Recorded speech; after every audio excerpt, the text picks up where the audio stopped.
petit peu ma tenue, mais c'est parce que je me suis mis le fameux truc dans le dos pour faire en sorte que ça cicatrise d'ici dimanche. Et en plus demain, vu que j'ai un autre jour, mon dernier jour de squat, je fais en sorte d'éviter que ça s'empire. Du coup, c'est le deuxième jour par rapport au début du load. Début de mon water cut, qui en fait le water cut est précédé d'une phase de load, water load. Donc j'ai commencé dimanche soir, donc jour 1, lundi, jour 2, mardi aujourd'hui. Alors aujourd'hui, j'ai fait mon dernier jour de terre et j'ai fait mon bench normal. Je sais pas ce qui lui arrive à l'autre là, il est en train de s'affoler. Hey Molo. Bref, vivez avec un chien con. Du coup, donc j'ai fait mon dernier terre et j'ai fait mon coucher d'habitude. Donc le coucher, je le maintiendrai jusqu'à vendredi, peut-être samedi en fonction du temps, de mon énergie et tout. Je verrai, sachant que j'ai la compétition dimanche. Et un petit truc dont j'ai envie de parler, donc c'est en fait, je fais attention à pas trop vous toucher. En fait, qu'est-ce que vous faites la dernière semaine? Donc du coup, je vais vous dire pourquoi est-ce que je continue de m'entraîner comme ça, et je vais essayer de le faire assez simplement et assez court. Alors, en gros, ce qu'il faut vous dire, c'est que vous avez ce qu'on appelle donc le niveau de, alors fitness, ou alors le vrai terme normalement c'est preparedness. Preparedness, en gros, c'est votre capacité à être prêt, et normalement cette capacité c'est votre niveau de fitness moins votre niveau de fatigue. Pour simplifier un peu les choses, moi je vais que parler, je vais utiliser fitness et preparedness un peu de manière interchangeable, même si c'est pas exactement la même chose, il y a une certaine nuance comme je viens de dire, mais c'est pour que le propos soit facilement compréhensible. Alors en gros, donc tout ce que vous faites contribue à rajouter de la fatigue, et en réalité pour que votre niveau de fitness monte, votre niveau de fatigue doit monter avec. C'est comme ça et votre niveau de fitness, je rappelle, c'est en fait votre capacité à être prêt à réaliser une action, un truc. Et nous, en l'occurrence, en force, c'est faire un max au squat, un max au coucher, un max au terre. Donc, pour que votre niveau de fitness monte, votre niveau de fatigue doit monter avec. C'est impossible de monter l'un sans monter l'autre. Les deux montent un peu ensemble, avec des degrés et des variations avec des degrés et une variation un peu différente, en fonction du type d'entraînement que vous faites, etc., de plein de facteurs. Et en fait, le but sur la dernière semaine d'entraînement, c'est de baisser au maximum votre niveau de fatigue tout en maintenant un niveau de fitness le plus élevé possible. Et en fait, pour illustrer ça, moi j'aime bien donner une image. Alors maintenant, c'est un peu dur à dire. Je sais pas si j'ai déjà vu cette image quelque part et elle me vient en tête, ou si c'est moi qui l'ai inventée. C'est vraiment dur à dire. Donc je comprends un peu l'histoire de plagiat involontaire, parce que peut-être que je l'ai vu et je l'ai assimilé. Je l'ai tellement assimilé que je crois que ça vient de moi. Donc on s'en fout. Mais peu importe, si ça vient de quelqu'un, j'aimerais créditer cette personne. Donc si vous savez de qui ça vient, n'hésitez pas à m'en parler dans les commentaires. Comme ça, je créditerai l'auteur de l'idée. Mais après, bon voilà, les idées, il y en a partout, et des fois, hop, et puis quelqu'un qui a une idée en même temps. Donc bref, je m'éloigne. Donc moi, il y a une image que j'aime bien donner, et en fait, c'est l'image suivante. Votre niveau de fitness, donc votre capacité à montrer votre force, en gros, c'est ça le truc, sur un RMO squat, un RMO couché, un RMO terre, c'est une carte bancaire. C'est le plafond de la carte. Donc il y a des cartes plafonnées à 600 €, il y a des cartes plafonnées à 1000 €, il y a des cartes plafonnées à 2000 €, 5000 €, Black Card, etc. Et votre niveau de fitness, en fait, c'est l'argent sur votre compte en banque.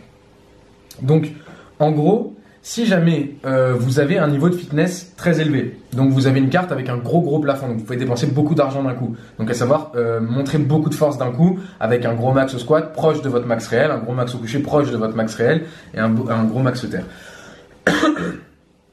Donc, si vous avez ça, mais qu'en parallèle sur votre compte, il n'y a pas beaucoup d'argent, à cause de votre fatigue qui est trop élevée. Donc, mettons que vous avez 5000 € de plafond sur votre carte, mais sur votre compte, vous avez que 2000 €. Même avec un plafond de 5000 €, vous allez pouvoir que dépenser les 2000 € que vous avez sur votre compte, à cause du niveau de fatigue qui est trop élevé, pardon. Et maintenant, on prend l'exemple inverse. Donc, vous n'avez pas du tout de fatigue, donc vous avez un gros compte bancaire, donc vous avez 5000 € sur le compte, mais cette fois, c'est votre carte qui est plafonnée à 2000 €. Donc, même si vous avez les 5000 € sur votre compte, vous allez pouvoir que vous servir des 2000 € sur votre carte. Donc bon, je sais qu'en réalité c'est plus complexe que ça, mais en fait mon but c'est vraiment d'essayer de simplifier et de schématiser au maximum le truc, pour que un peu tout le monde puisse comprendre l'idée derrière qu'est-ce qu'on fait la dernière semaine, et que tout le monde puisse élaborer une stratégie en fonction de ces principes-là. Donc du coup voilà, le but c'est d'arriver avec le plus haut niveau de fitness possible et en ayant le moins de fatigue possible. Après attention, vous ne pourrez pas arriver avec un niveau de fitness là et un niveau de fatigue là, il y aura un peu des deux. Mais un autre truc aussi qu'il faut prendre en compte, c'est que la fatigue c'est pas forcément un facteur essentiel à la performance. Donc personnellement je préférerais arriver avec un peu de plus de fatigue et un niveau de fitness plus élevé que l'inverse. Moins de fatigue mais un niveau de fitness plus bas. C'est le moment de la pesée. Je viens de me doucher, donc bon, c'est pour ça que je suis un petit peu rouge de partout. J'aime bien faire des bonnes douches chaudes après l'entraînement. Alors, j'ai bu assez beaucoup là en rentrant. Donc bon, mon poids risque d'être un petit peu faussé à cause de ça. Mais tout à l'heure, je me suis pesé avant de boire et j'étais aux alentours des 71, donc c'est exactement là où j'ai envie d'être. Là, à mon avis, je serais plutôt sur les 72, mais réponse tout de suite. C'est à l'envers, 71,8. Bah mets-toi à l'endroit ma petite. Bah viens là derrière moi. Yes, bouge là. Et sur la deuxième balance, celle-là elle me met un peu au-dessus toujours, je l'aime pas. Je pense que je serai sur 72. Oui. 71. 9. Et petit update physique. Bon là je vais être peut-être un peu plus flotteux que d'habitude parce que là c'est le deuxième jour avec le surplus hydrique et le surplus en sel. Donc voilà, petit update. Et petite chose importante, filme un peu mes croûtes, cicatrices dans le dos.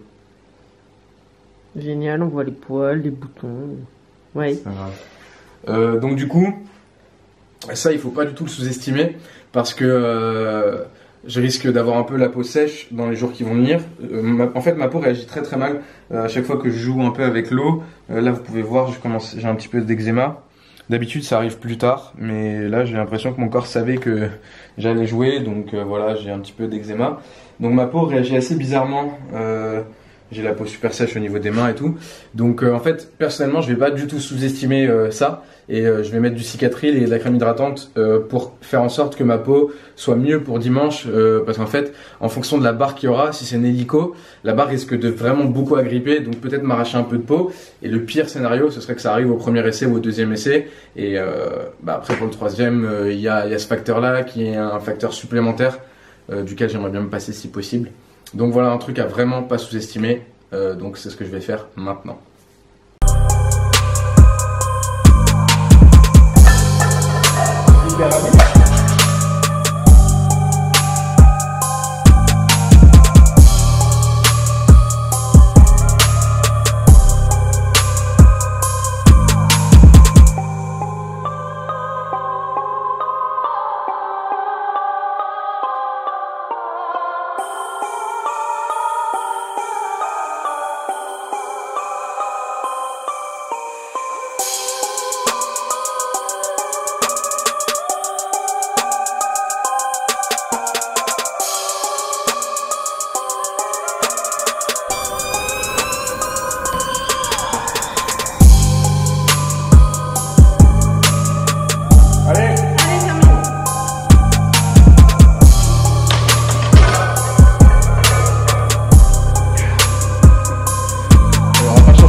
De retour de la salle, c'est le jour, alors j'ai commencé dimanche soir, ça fait lundi jour 1, mardi jour 2, mercredi jour 3.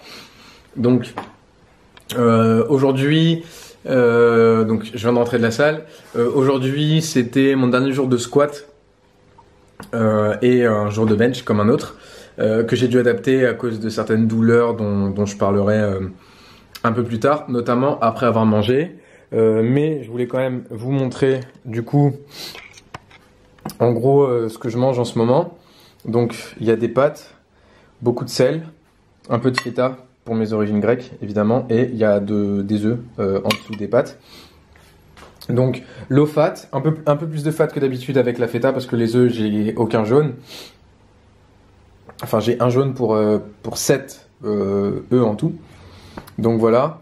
Et au niveau de l'eau, je suis pas trop fan de l'eau gazeuse, mais j'ai pris de l'eau gazeuse. Ah, on s'en fout de la marque. J'ai pris de l'eau gazeuse par rapport au sodium en fait. Je sais pas si on va le voir. Bon, ça va pas focus, mais en gros, c'est beaucoup plus chargé en sodium. Et en fait, alors juste, hop.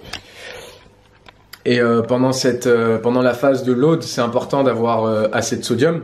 Et ben du coup, en fait, c'est un moyen un peu indirect d'avoir du sodium en plus dans votre alimentation. Donc voilà, donc je vais manger ça et puis après je ferai le petit débrief comme d'hab. Alors, donc petit check-up. Je recule un peu.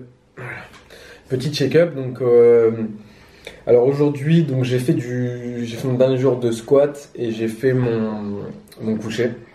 Alors pour le squat, je suis monté aux alentours de ma barre de départ. Donc je sais pas exactement encore où je vais ouvrir, ça dépendra de ma forme du jour. Et le truc c'est que là j'ai une stratégie, j'ai un objectif, parce que j'ai un certain total à faire par rapport au minima, donc qui est de 650 dans ma catégorie. Je pense ouvrir aux alentours des 220, donc soit un peu en dessous, soit un peu au-dessus en fonction de ma forme, donc peut-être de 17 ou de 22 dans ces eaux-là, ou de 20, hein, mais en gros dans cette tranche. Donc c'est ce que j'ai fait aujourd'hui, je me suis senti vraiment bien, vraiment facile, donc c'est très positif à ce niveau-là. Et le coucher, en fait, malheureusement, j'ai des douleurs depuis hier à cause du fait de sortir ce gros lardon. Et As, viens, là, viens montrer aux gens que t'as un lardon. Hop, voilà, c'est lui, le gros lardon. Donc c'est à cause de lui, en fait, vu que dehors, monsieur est éduqué comme une... T'es en train de tout faire, t'en bouger. Comme une chaussette sale, il tire tout le temps. Et en fait, ça m'a fait très très mal au bras et j'ai comme une espèce de perte de sensation dans les deux bras. Je pense que c'est un petit peu... Allez, descends. Allez, descends. Je pense que c'est un petit peu aggravé par le squat. Bon, descends. Allez. Descends. Mais... Oh. Allez. Bon là. Je pense que c'est un petit peu aggravé par le squat et au coucher, bon, je pouvais tout simplement pas faire de coucher. Donc voilà, c'est aussi ça le game. J'avais un objectif, j'avais un truc prévu, j'ai dû complètement adapter. D'ailleurs, je crois même pas avoir filmé parce que j'ai fait un peu de volume entre guillemets léger. Et As, sors de là. Ça suffit maintenant.